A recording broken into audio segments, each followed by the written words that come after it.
We had a situation recently where someone on a team was disengaged and we didn't realize until a few weeks after. But by that point, the damage was already done. And it actually led to a client leaving the agency and me having to refund that client. And it cost me about $5,000, maybe even $6,000 in refunds, but also in the time that we lost and basically having to pay the team to work on that client and having to refund them. When that happened, I was thinking, well, how could we not have caught this earlier? And the signals were there, but no one picked up on them. And this is what I see as a problem now with managing remote teams, is the visibility and the pulse. Because if all the signals are there in the Slack threads, the response times, and the email threads, the meetings, but no one can pick up on it, then like, what do we do from this point? Yeah, I had a similar situation where multiple times we had a team member that worked on an account and the account didn't report to us that bad work was being performed, but we did get a feeling that something was off.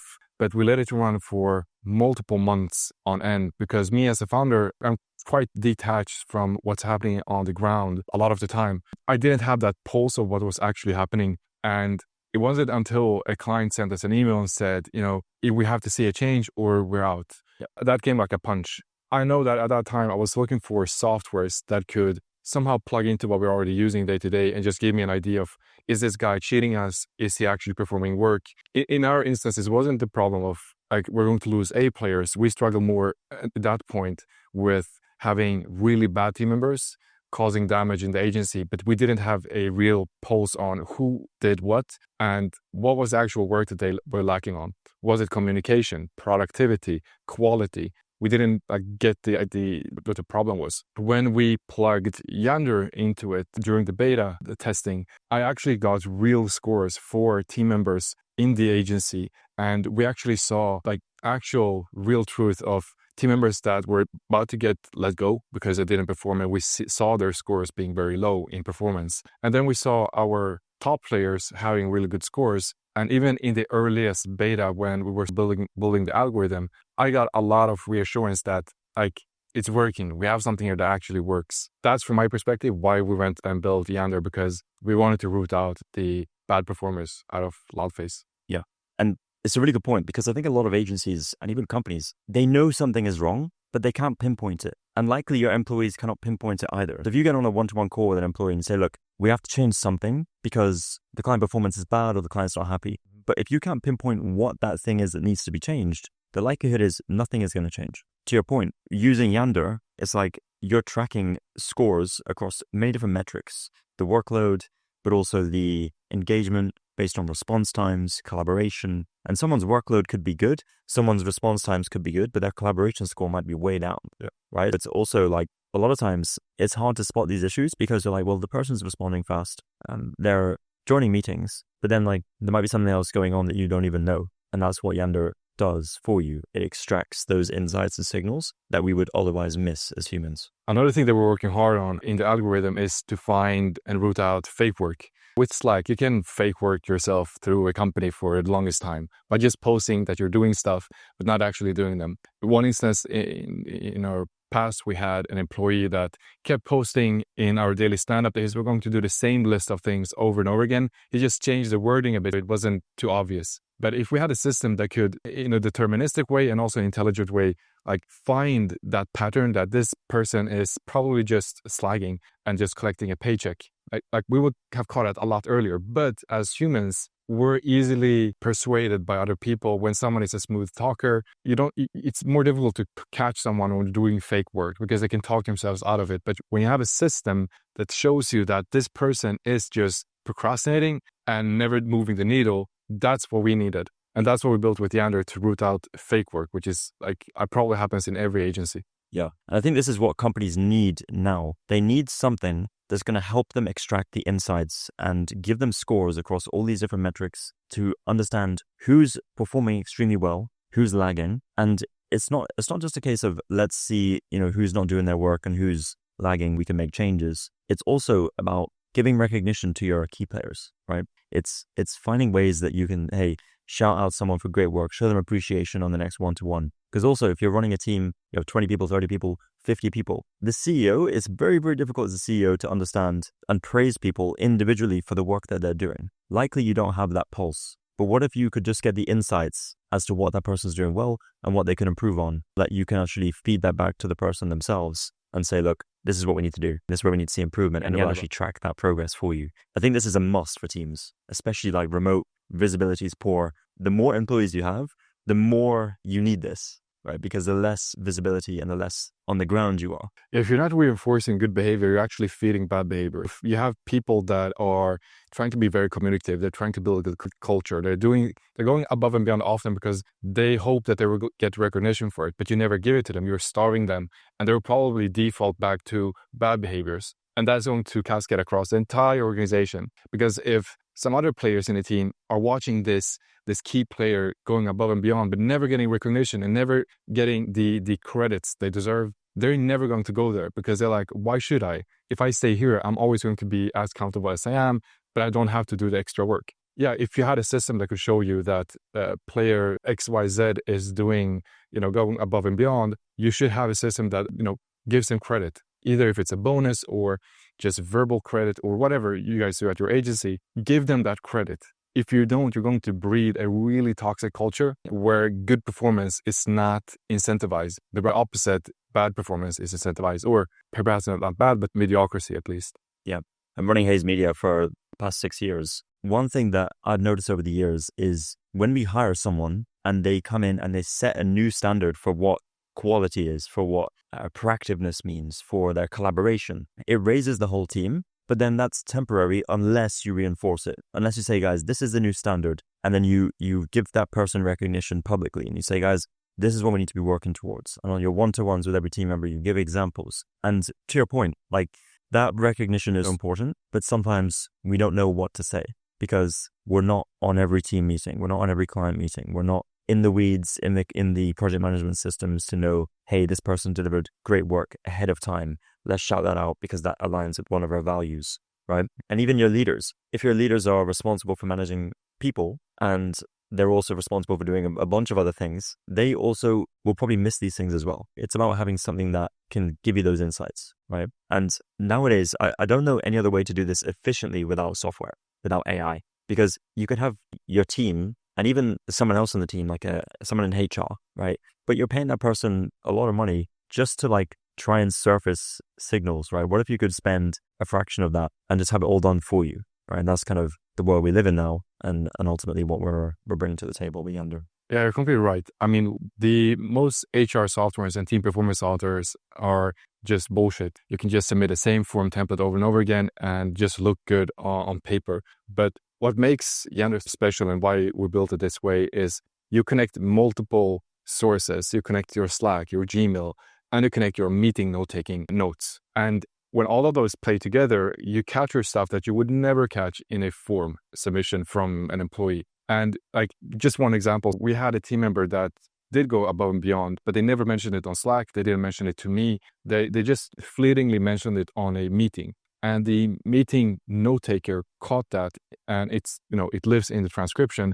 And the system picked that up and gave me a assessment and said, this person went above and beyond this week because they did this thing, right? If your team member mentions fleetingly that, hey, I had to be up until 2 a.m. to just get this project done, but you would never caught it if it wasn't caught somehow by the system in the context. You would never caught it in a form. And you as a founder who's perhaps not joining those daily calls would have never caught that and never be able to give credit to that person. Yeah. And a person to go above and beyond, fleetingly just mentioning something, and then same week, hopefully getting praise from the founder or leadership for doing that thing, that's an amazing feeling. That's like, I didn't do this just in vain. I actually got something out of it. Yeah.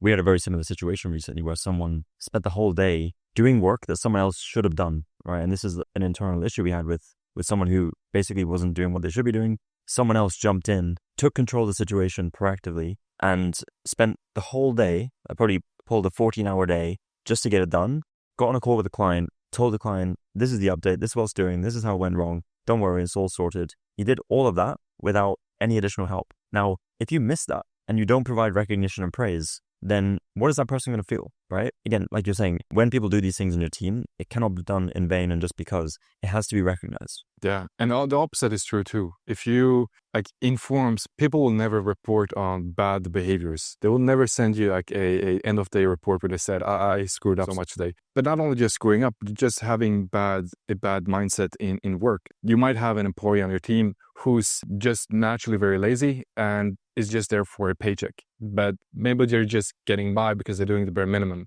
But if you catch signals, let's say again that we take a person that just fleetingly in a meeting mentions that, well, I'm probably not going to work the next 2 days because, I can get away with it or whatever, something stupid like that. If you have a system that captures information from meetings as a transcription or Slack or any other sources, you're going to catch that fast and realize that, well, we probably have a guy on the team that's, a red flag and we have to talk with him. But if you don't have that system, that person can live in your company for years and just spread this negativity across the entire organization. Yeah. If he's doing those bad behaviors without getting caught, other people, newcomers, people that spent there before, might take on the same behavior because they feel like they can get away with it. Yeah. Having that system that tracks everything, not in a micromanaging way, but basically by just accessing the same information that everyone has access to either way, will give it a new level of insight that you would never have with any other HR platform. And we know because we've tested a lot of them and none of them touch as in-depth Yander does. Yeah.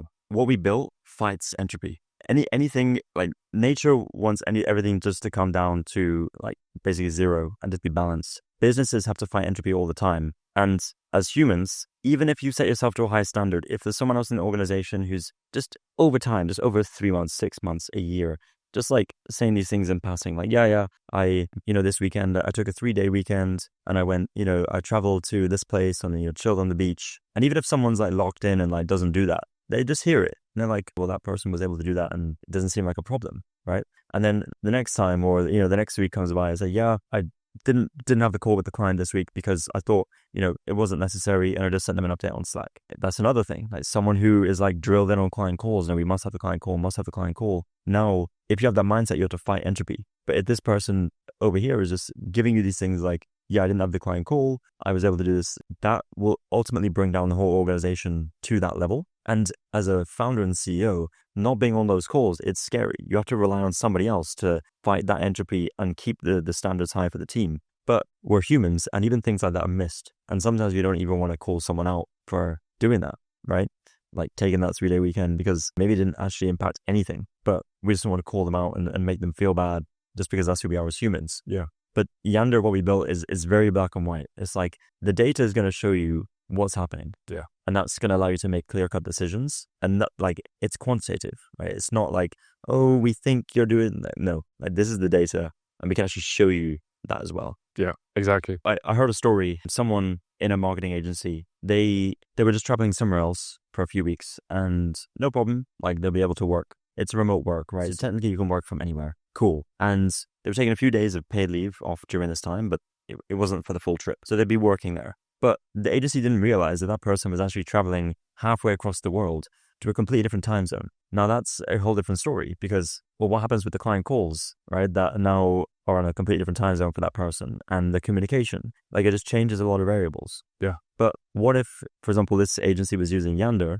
and a few weeks before on a meeting, this person said, yeah, I'm thinking of traveling to this place, which is 12-hour time zone difference. Yander would be just a heads up, this guy's thinking of going and traveling here. Those kinds of things. Don't get me wrong, remote work is amazing, right? Because you can hire all over the world as an employee working remotely for a company. It's amazing because you don't have to commute to an office.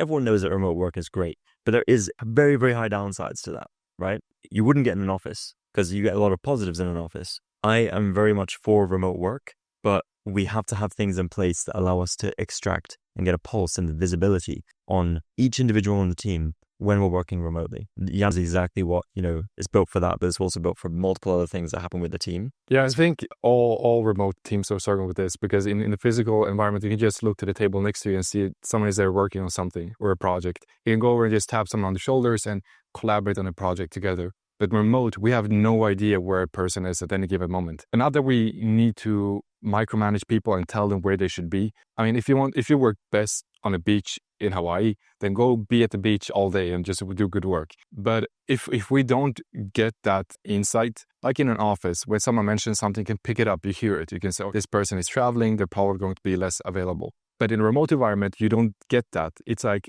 either it's in Slack or it's in a meeting or it's in Notion or ClickUp on Monday, and you would never pick it up.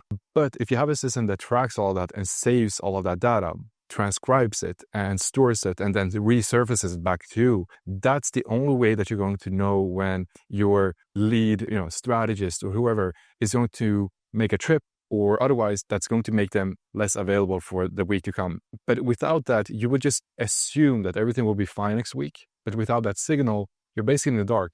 And what the goal with Yander, what we're trying to build here, is to bring you out of the dark as much as possible and give you as many signals as possible. Our tool currently connects to the top platforms, Slack, Gmail. It has a meeting note taker baked into it, ClickUp, Monday, etc. Just allow that to flow into Yander, that we can give you a score of how a team member is performing. But not only that, we go a step beyond and give you red flags or green flags that the system is picking up on. So like you said, this guy is traveling next week. I picked up on that and just reporting it to the lead or the founder, whoever is managing the person. So if you run a company and you have a remote team and maybe you face some of these issues that we've been speaking about today, or you don't want to face these issues, right? And you want to act proactively, and that's the best way to go about things, go to yander.io and plug Yander into your company, connect your tools, and you will start getting insights on your team, and you might be very surprised at what you see. Go ahead, check out Yander and give it a try. The earliest people that know about Yander, that has been given access to Yander, are amazed by what it can do and what it actually is and the problem it solves. And we're in a very early beta stage. We are excited to just go ahead and move forward a couple of months where the product is much better. But already at this stage, it's exciting. We want you in. We want to get your feedback. We want to make the product better for you. We'll see you in the beta.